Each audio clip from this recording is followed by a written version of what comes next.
भारतीय संस्कृति जो कि वेदों से प्रारंभ होती है, जिसमें स्मृतियाँ, पुराण और इतिहास के रूप में रामायण और महाभारत जैसे पवित्रतम ग्रंथ हैं, इन सभी का यदि कहीं एक जगह जाकर के समन्वय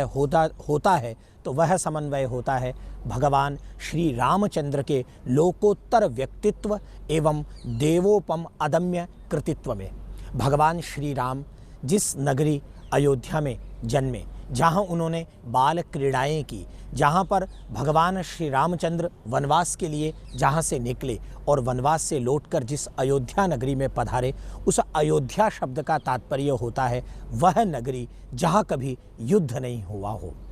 तात्पर्य है अयोध्या उन सभी मनोविकारों से दूर उस पवित्र भूमि का नाम है जहाँ निर्गुण ब्रह्म राम सगुण रूप में माता कौशल्या की गोद में उतरते हैं। त्रेता में कभी भगवान श्री रामचंद्र जी महाराज माता कौशल्या की गोद में उतरे, वह तो हम सभी लोगों ने भगवान वाल्मीकि की रामायण, आनंद रामायण, अध्यात्म रामायण के साथ ही गोस्वामी श्री तुलसीदास जी महाराज के द्वारा विरचित श्री रामचरितमानस के बालकांड में बहुत ही भाव भरित एक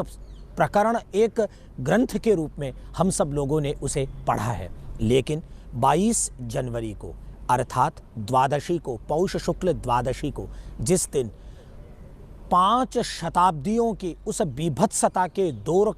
को निरावृत करके भगवान श्री रामचंद्र जी महाराज समस्त भारतवासियों के, न केवल समस्त भारतवासियों के वरन संपूर्ण विश्ववासियों के, इस विश्व के प्रत्येक व्यक्ति के हृदय में मानवता को जगाने के लिए, पुत्र धर्म को जगाने के लिए, पति धर्म को जगाने के लिए, राज धर्म को स्थापित करने के लिए, स्वामी धर्म भ्रातृभाव का विकास करने के लिए प्रकट हो रहे हैं। भगवान श्री राम वास्तव में 22 जनवरी को केवल श्री अयोध्या धाम में प्रकट नहीं हो रहे, वे प्रकट हो रहे हैं प्रत्येक भारतवासी के अंतःकरण में, चित्त में, जहां बैठ करके वे उस रावण रूपी अहंकार का, उन रावण रूपी दुर्गुणों का विनाश करके और भगवान श्री रामचंद्र मानवता की उस अमर ज्योति का प्रज्वलन करेंगे जिसकी मानवता को सदा से आवश्यकता रही है और सदा के लिए आवश्यकता रहेगी। शहर की अनेक सामाजिक एवं धार्मिक